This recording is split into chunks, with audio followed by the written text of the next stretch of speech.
Ce juif a un sacré culot. Il ne comprend pas un mot d'allemand, mais il ose jouer les interprètes pour l'officier nazi. Son assurance est telle que l'allemand le croit sur parole. L'officier commence alors à exposer le règlement du camp de concentration. Comincia il gioco, chi c'è c'è, chi non c'è non c'è. I Hinrichtungen finden auf dem Hof der Schüsse in Rückstand.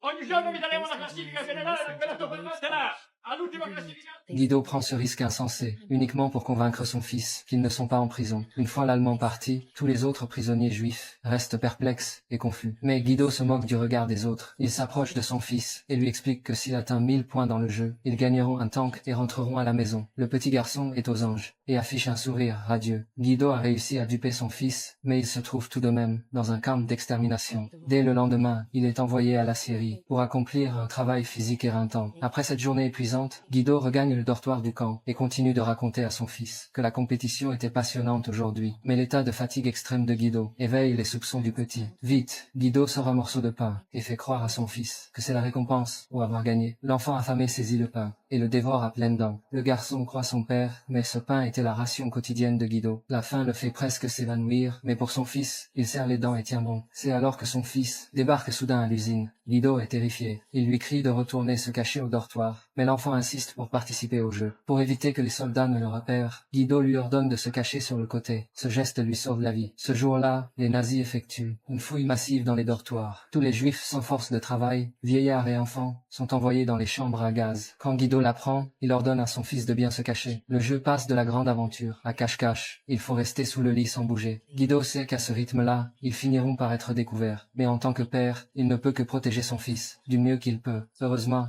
un tournant se présente. Ce jour-là, les Allemands font venir un médecin pour examiner les Juifs et vérifier leur capacité de travail. Guido découvre avec joie que le médecin est un vieil ami d'il y a des années, mais le médecin ne le reconnaît pas. Guido sait que cet homme pourrait être sauvé son fils. Il murmure donc doucement le nom du médecin. Celui-ci reconnaît instantanément Guido, mais vu que Guido est juif, il doit faire semblant de ne pas le connaître. Il appelle un soldat allemand et trouve un prétexte pour faire libérer Guido. Ensuite, il arrange pour que Guido travaille comme serveur au restaurant. Un jour, en faisant le ménage, Guido remarque un groupe d'enfants allemands qui jouent à cache-cache. Il pense à son propre fils, obligé de se terrer dans un dortoir sans lumière. Alors Guido prend le risque de faire sortir son fils du baraquement et lui dit qu'il y a un enfant caché dans une caisse métallique. Le garçon, tout content, va ouvrir la caisse. Il y a effectivement un enfant de son âge dedans. Excité, il revient le dire à son père. C'est alors qu'apparaît une officier allemande. Elle demande à tous les enfants de rentrer pour le repas. Guido a peur que son fils soit démasqué. Il s'apprête à l'emmener quand la femme allemande les remarque. Vite, Guido ordonne à son fils de ne pas parler en yiddish. L'officier croit que le garçon est allemand et l'emmène manger au restaurant. Mais pendant le repas, un